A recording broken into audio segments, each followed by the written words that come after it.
Okay. All right, we're live with Callahan Corner. I'm Darby Callahan, and this is the 5th episode, I believe. Don't ask me, I don't know. Anyways, so I have Hayden here, Okay. Hayden and Matthew here, and we are going to begin. All right, and this is why I love Callahan Corner. You never know what's going to happen. Anyways, so I want you both to just kind of give a little bit about how you came to be pro-life and how maybe your faith kind of goes into that background, or if it is completely your own belief. Thank you. You want me to go first, Matt, or do you want to go first? You got this.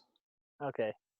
So originally, in high school, I never really had an answer because you'd hear I didn't know much about it, but you would hear her body, her choice. And I went to a public high school in Chicago. Everyone there is a liberal and very pro-abortion, or whatever you want to call it, pro-death. And then, but like the whole time, I wasn't sure. And then I think junior year or something, I discovered Ben Shapiro, and he just had the perfect.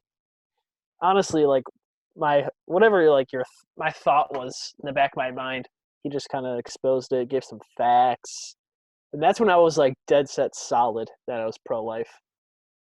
So yeah, that's kind of where I'm coming from. Nice answer. I would say for me, I don't know.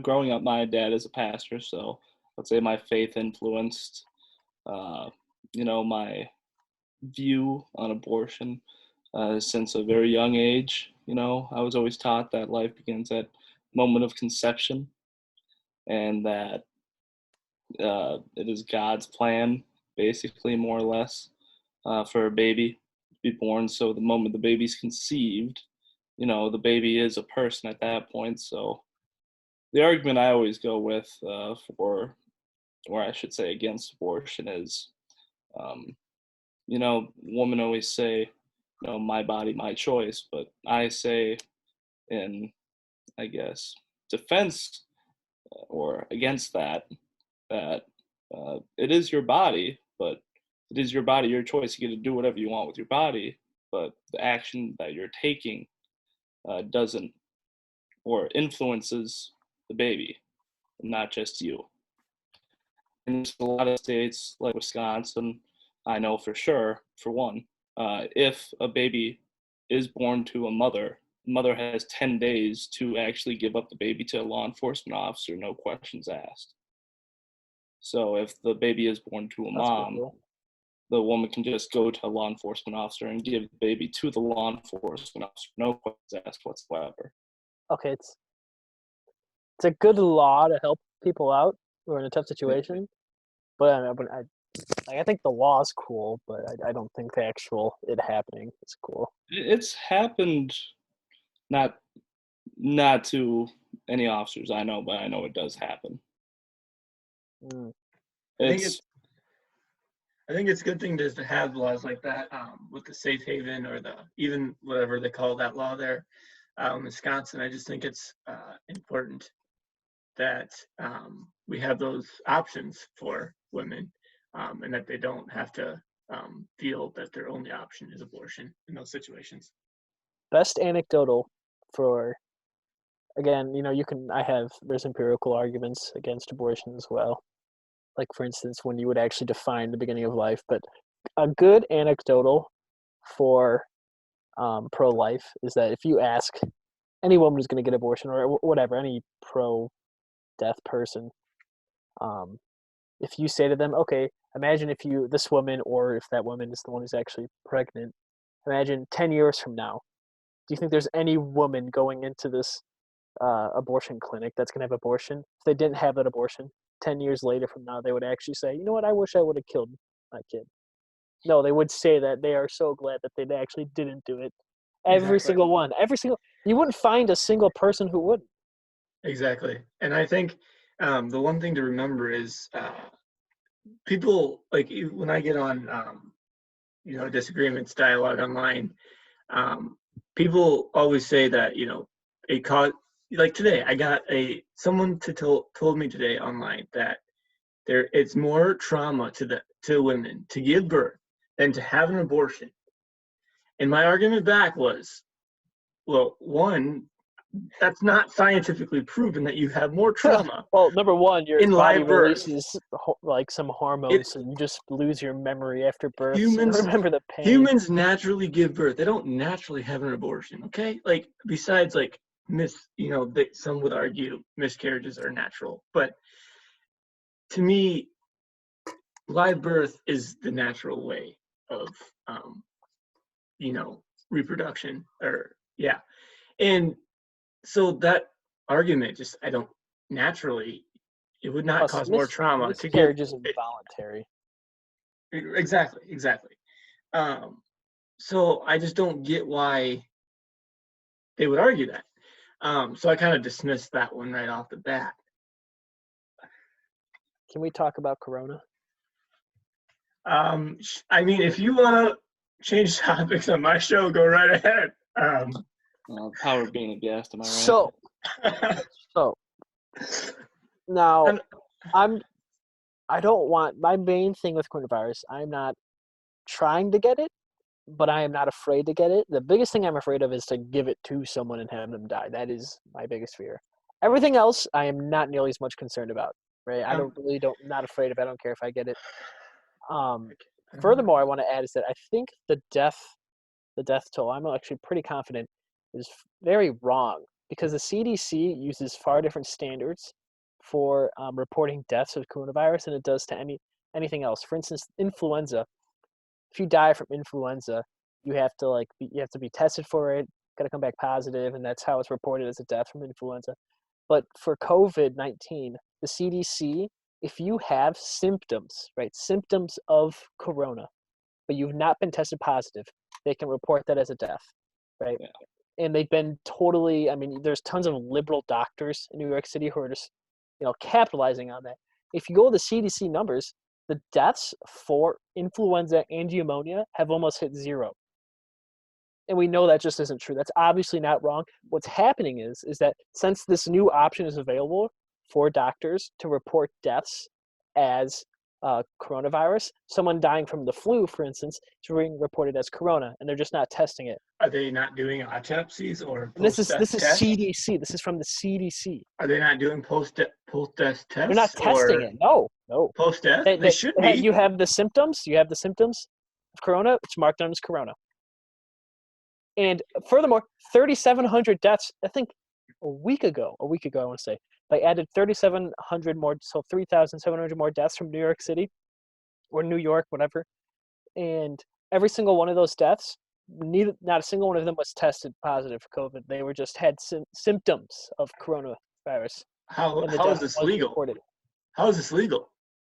I can't believe you didn't know about this. No, I'm dead serious. No, I did not know that. Thank you for bringing that to light. The CDC even themselves acknowledges that they do that the standards for reporting corona death.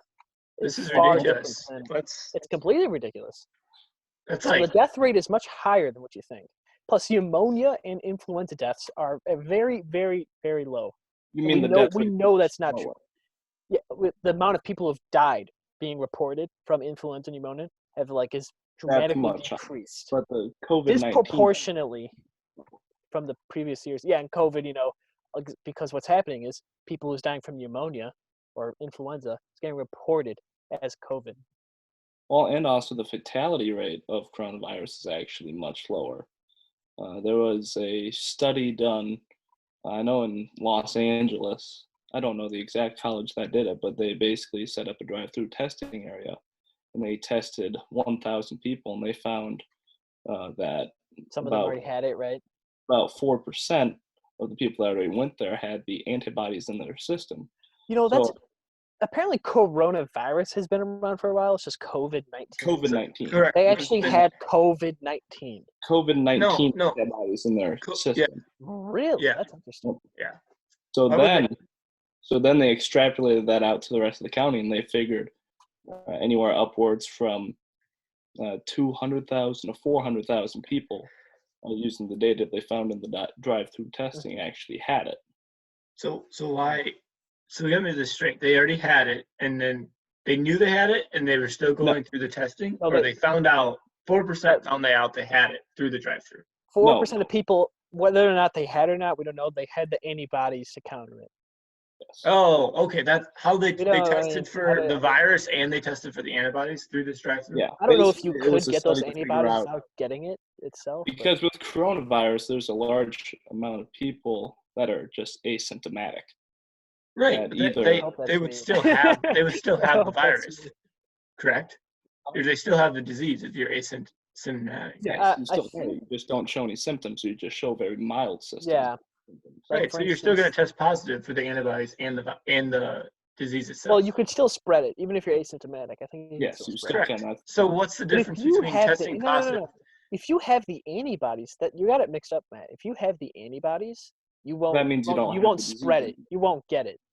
You won't Yeah, spread you don't. it. Someone could sneeze in your face So- with COVID-19, you'd be fine. So they're But if some people who don't have the antibodies get it and they're just asymptomatic, they just don't have Yeah. symptoms. so these They people still are have going it, through still that. spread it, but they just doesn't hit them as bad. So people are getting the antibodies naturally. Yeah, Did you people. know that most of the deaths from COVID-19 are a result of our immune system overreacting? It's not actually COVID killing you. I have one more thing to add too. You know how I said there's another thing that CDC is also doing with reporting deaths that's messed up. So, for instance, when someone with cancer, right? Let's say you have like someone who's got a really immune compromised, or no, it's not immune compromised. Someone who has like cancer or something like that, is really weak, and they get influenza and they die. Usually, you use the like main causing factor of death as the result of death. So, for instance, if I had stage 4 pancreatic cancer a month out from my death, and I got the flu and that pushed me over the edge, I would be reported as dying from cancer, whereas COVID-19, they'll report it as a COVID death. And so, again, that's another principle they're doing, the CDC, that isn't similar with other diseases and viruses of reporting deaths. And that's like another, I don't know what you'd call it, but Discrepancy. yeah, discrepancy. Interesting. Yeah. Yeah, this whole is crazy. So do you guys think all the tri-states will open up on May 1st, or how do you guys think Say they'll the go about the tri-states? tri-states? Yeah. What is Like the Iowa, tri-states? Illinois, and Wisconsin. States. I don't think they will personally because You know what? I think Governor. Illinois is really running out of options here because they're out of money. they really should. They're not getting their tax money anymore. That's true. They were already like getting close to bankruptcy, and now they're not getting tax money. They're gonna have to file for bankruptcy if they hold this up. The state can't afford it. Plus, they're And- giving out money. Welfare is going through the roof. The thing is, I'm happy because this bankruptcy means it's time to start cutting all this garbage we don't need Yeah. to spend money on. What about Wisconsin? What are you hearing? Are they gonna open up May 1st on that? No, Wisconsin. They got pushed back. They Wisconsin. got pushed back. Yeah. You know what? A couple weeks at the very least, I believe. Yeah, Iowa probably won't either. But the thing is, I found interesting, and you guys are both, you guys read the Bible and stuff. 40 days from when they shut down the country is May 1st. So hopefully those states, they're following the Bible at this point. So amen to that. Are you saying it's like a Lent or something? I mean, yeah. So the Okay. 40 days from when the quarantine is 40 days long for states that will. So, Darby, do you mind if a guest reopen. asks a question on your show? What? Do it. Do you mind if Just a do guest it. asks Just you a do it. question? I can't hear you. What? Darby, I got a question for you. Yes. Okay. Yes. Sorry. What would your coronavirus response plan be from this point? See, from this point going forward. Yeah. First things first, that needs to happen is states that can need to reopen. They need to reopen whenever they can. I think they need to follow the president's guidelines and do the phases, 14 days in between each phase. And the ones that can't, they need to stay closed until they can follow the protocols set by the CDC. and by the I believe it's the Institute for Allergies, or that institute that Dr. Fauci runs. I think that's the best thing going forward right now is get the economy boosted and get my stocks up, get your stocks up, get everybody's stocks up.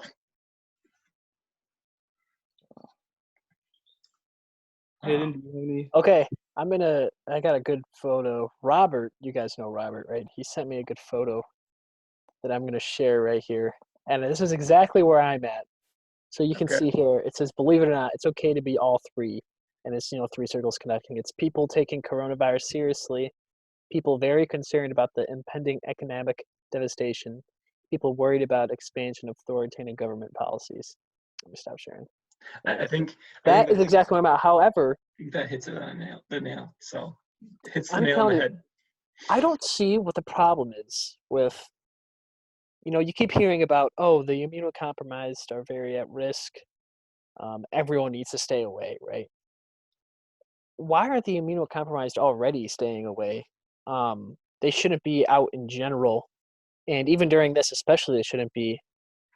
But my whole point is that I think we should slowly start opening up to regular people that aren't at risk, high risk of dying from coronavirus, and that the people who are immune compromised should never, they should be extremely careful when they do go out. They should try to avoid, all the people's symptoms and that sort of thing. See, I I heard don't this. see people talk about that, and you'll see from the left there's just a dramatic reaction of anger. I heard this today. The fact that And you keep hearing. I keep hearing. I'm sorry, I'm gonna cut you off real quick. I keep hearing this. Just to save just one more life, to save the most amount of lives possible, and that's what people want to do. They want to save the most lives possible. Well, never in our history have we actually made government policies based off saving, or never have we done societal actions about saving the most lives possible. Because if that was true, you wouldn't drive a car, you wouldn't do any sort of. I would disagree with you there. Well, okay, Darby, if you didn't drive, do you know how many car deaths there are a year? We would restrict what people could eat because then there would be less heart attacks. Guess what? That would save the most lives. I'm gonna disagree with you right here. This is my show. So let's remember that. Did you say to me? The government has watch your words very carefully, son. Please put the gun down. I have you gonna let me finish here? Yeah. Okay. The government under the U.S. Constitution has a duty to protect the right to life, and therefore the right to life includes these governmental public policy to protect as many lives as possible. And that includes against the coronavirus. So we need to follow these guidelines, or nothing is going to happen. I don't have a big problem. I've not had any major problems with the quarantine, but we're getting to but we need to get to a point where, guess what? Depressions kill people. Whether you want to believe it or not, depressions dramatically decrease your quality of life. Yeah. Depressions screw people over. Right? Just to totally ignore and every job is essential if someone depends off it to live. You keep saying, only essential jobs. Well, if you need it to live, pay for food, grass, get places. Guess what? If you don't have that job anymore, guess what? You're not going to be sustainable. What are you going to do? I mean, the government's going to be broke soon too.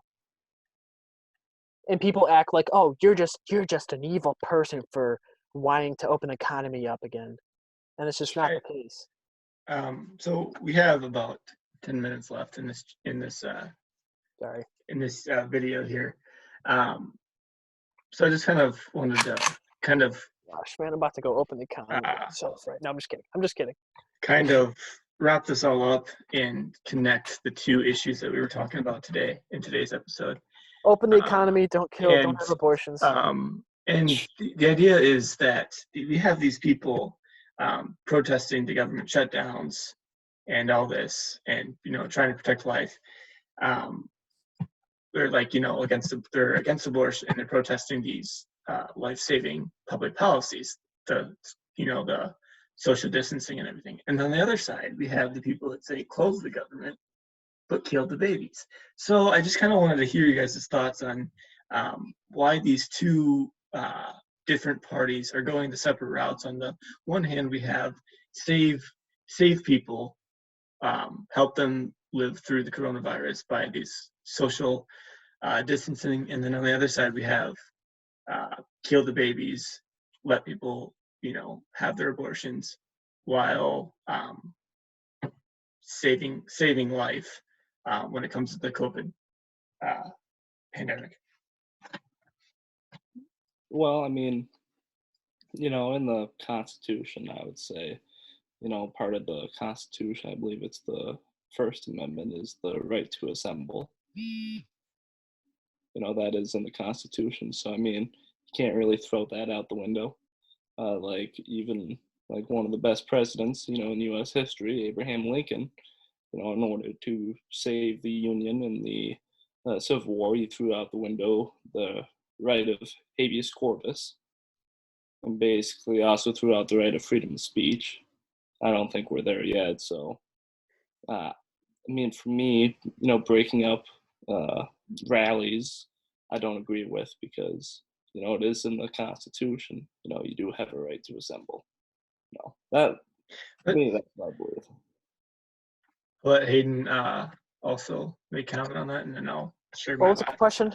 Just kind of tying everything together. Yeah, so why on the Republican side we have people protesting the government shutdown, basically everything, we should open everything back up, and they want to protect life when it comes to the abortion issue. And then on the other side, the Democrat side, we have lead the government shutdown, protect life against COVID-19, but kill the babies, allow the parents to do with what they want with their child. So, like your so the abortion part from the left, that's just where they stand in general. But right, it's but why? crazy. Wait, let me finish. It's crazy to think right now that I could go out, buy some weed. Okay, I couldn't get an abortion, or someone can go out, get some weed, get an abortion, but they can't go to church. That's where our government is at right now. Weed dispensaries are still open, abortion clinics are still open. In terms of why the right wants to open the economy again, is because, it matters whether you believe it or not. I'm willing to bet that more people on the right are actually business owners, and a lot of them depend on their income, week by week, month by month, whatever, to actually sustain themselves. And a lot of them, guess what? Unemployment is skyrocketing beyond no belief. I saw this crazy graph showing that the spike was like up here and just shoots up through like the past 100 years of unemployment.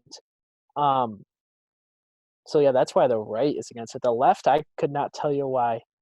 They're not even. Some of them aren't even considering opening the economy anytime soon. I couldn't tell you why.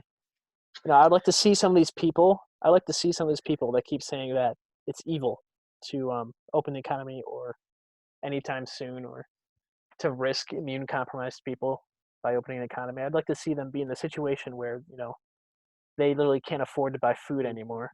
They lost their job. They've got no money. They can't pay bills. They can't pay rent. Like I want to, and then I want them to see them tell me that the economy doesn't matter.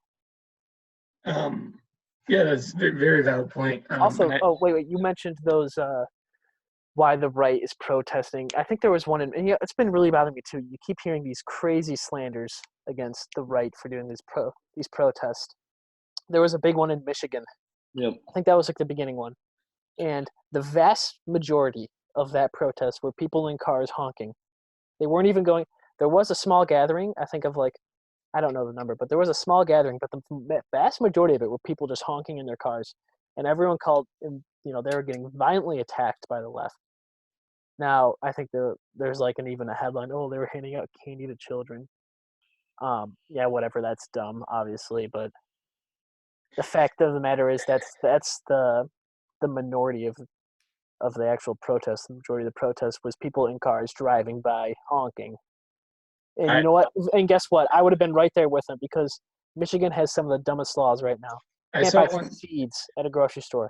The restrictions they have are insane. it's not even practical. Yeah. Majority of them. I saw one today on Twitter. I forget who was reporting on it, but it was this guy that was. Can't buy garden seeds. He was. Imagine how mad I'd be. He was immunocompromised. He had his mask on. He's walking into Walmart like He's talking to the reporter, and he's basically like, Yeah. "I'm immunocompromised, but I'm out here, fighting for my rights, blah blah blah." And at the end of the video, he doesn't have his mask on by the end of the video, and he like coughs like pretty loudly, and I'm like, dude, like, what are you doing? But his point on life was, I get it, I don't care, I'm uphold my rights. But so I gotta give it to that dude, I guess. But no, those protests are justified. Now the people in them some people in them are very dumb. I will not lie. Oh, I agree. But there are very good reasons to protest. I just think when this is all over, hopefully we all will get our rights back, and if not, well, there will be a massive civil war. But I remember Connor posted something on Facebook about the Michigan protest, and he just goes, all he said was idiots, and he posted this link of an article about it. And I opened it, I started reading it, and it's talking about people, how they're losing their business that they've worked for their whole life, and that they want people to sustain themselves, and that's why they're there protesting. And he just idiots. That's all he said. It might have been something he posted the video I watched, Facebook or Twitter, but yeah, this guy was, upholding his rights while being immunocompromised, which I thought was quite interesting. But yeah, so it's gonna be over in about 2 minutes here, so I just want to wrap things up. Thank you guys for coming on. I appreciate it. Hopefully you guys can come on again sometime. Yeah. Thanks very much for having us. Thanks. This is Darby Callahan signing off. Callahan Corner. Okay, wrap it up, folks.